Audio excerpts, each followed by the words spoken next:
this is Chris with the Dallas Theological Seminary Media Center. Today I'd like to provide you with a basic introduction to the Pages application. This is a word processor available to Mac users. It is free and is a legitimate alternative to Microsoft Word. So to begin with, why would you even want to use Pages? Well, two main reasons. Number one, it's free.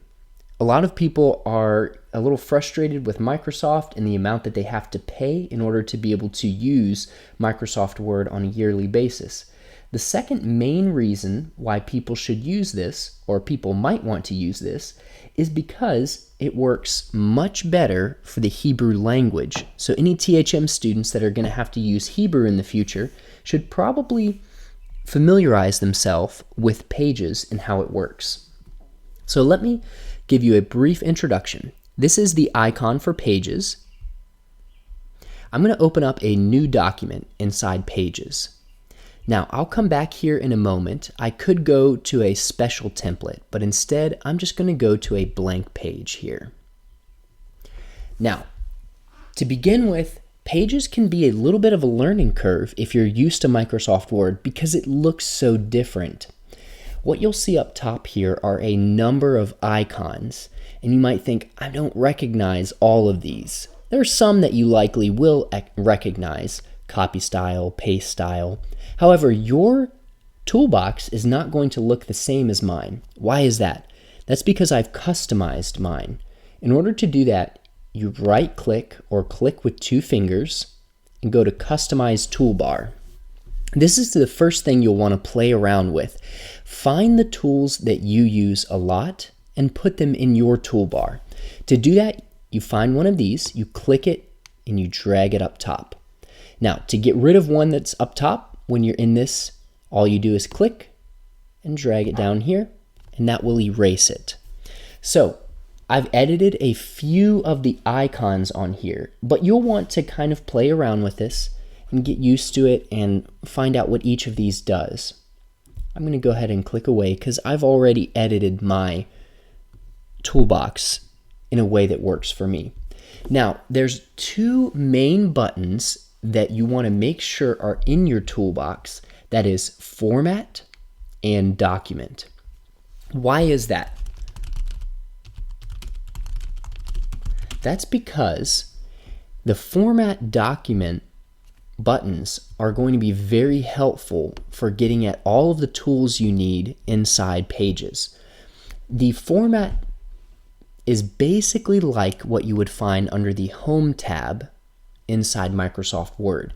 This is where you can come in and change the font style to Times New Roman. You can change the font size to size 12, and you can change from regular, italic, bold, bold italic, etc. You also see those here. Now, you can also change text color, alignment, your indent, as well as your line spacing down here. Now, this looks a little different from Microsoft Word, but with a little effort, you can get used to this, become more comfortable with it, and you'll find that Pages has all of the functionality of Microsoft Word. You can also come down here under the Format document or into the Format tab, and you can actually make bullets and lists like this, and that turned our text into a text bullet. I'm going to undo that by holding Command and hitting Z. That's the undo button. That's the shortcut for the undo button.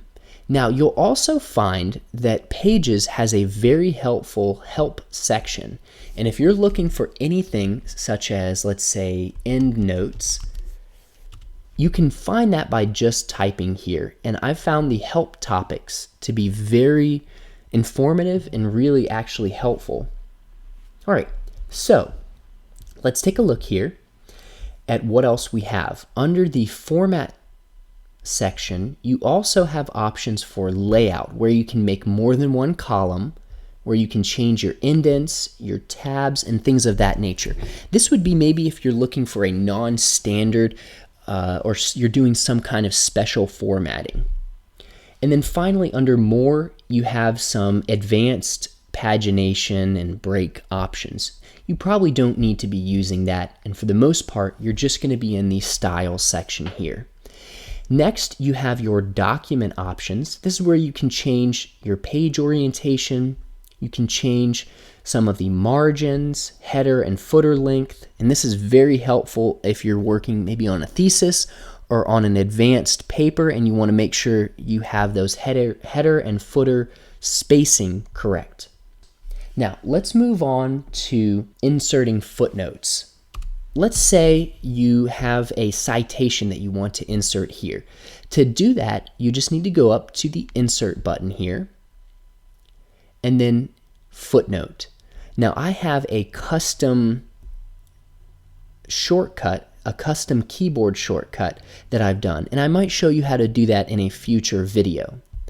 But that's how you would do it. Basically, insert and then footnote, and you notice that it's put a little superscripted 1 and it's inserted a footnote number 1 here.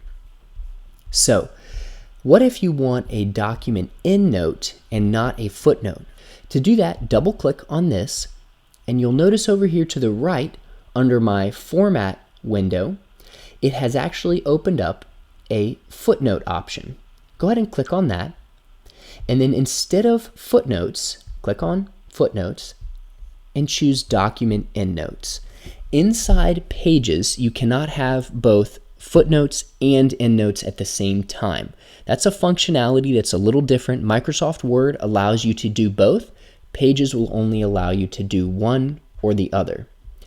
So I'm going to switch this back to footnotes, but now I want to show you the main reason why you would want to use Pages instead of Microsoft Word, and that's because of Hebrew text. I'm going to go ahead and insert some Hebrew text after this English text. I just wrote the word Hebrew text just to use as an example.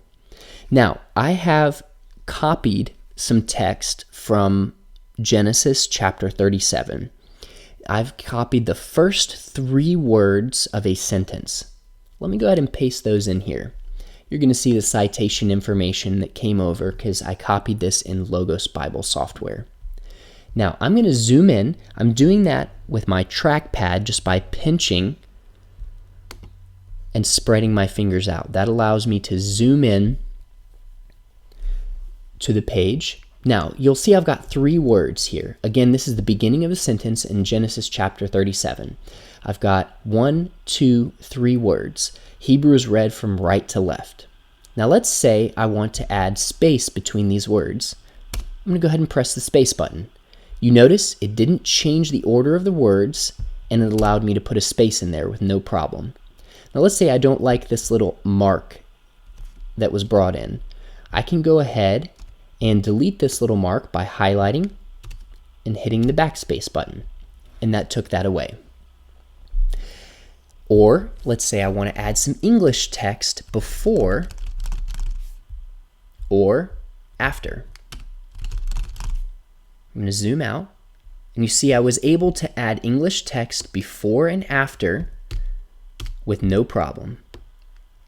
And I can take that text away. Now you may think, of course you can do that. Why would that be a problem? Well, let me show you why that might be a problem.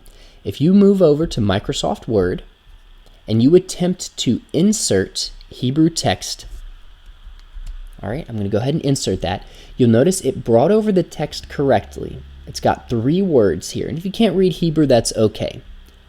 But watch what happens if I place my cursor between Hebrew words and I try to add a space.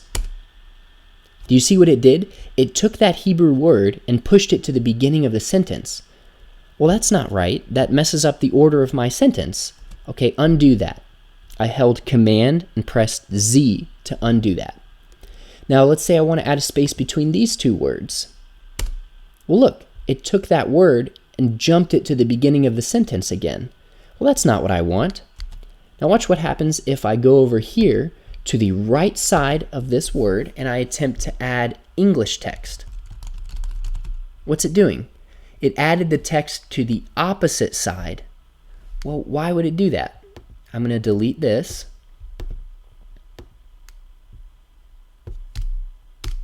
And that's not what I want.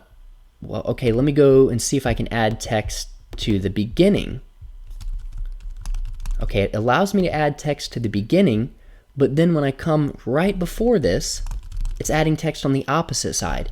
I find this extremely frustrating. And even when you're using Hebrew text, it doesn't always seem to act in the same way. So I find it extremely frustrating to try to edit text inside Microsoft Word if you're inserting Hebrew. For that reason alone, I decided to switch to Pages. And again, all of this functionality is inside Pages, and it doesn't give you any trouble in terms of adding or editing Hebrew text. So for me, that was a big switching point, and for that reason, I use Pages for most of my papers, probably 95% of my papers. So today we've gone over a basic orientation to the toolbar, and I showed you how to add and edit any of these icons just by right-clicking on the toolbar and clicking Customize Toolbar. I showed you that in order to edit text inside Pages, you just need to highlight text and click the Format button, and that will allow you to edit almost any text inside of Pages. I also showed you the Document tab, which gives you a number of other options: page orientation, letter size, document margins, etc., etc. We talked about inserting footnotes or endnotes, and then finally we talked about the Hebrew text. So this has been just a basic orientation to Pages and how it might help you as a student with free software and also with inserting Hebrew text inside of your pages.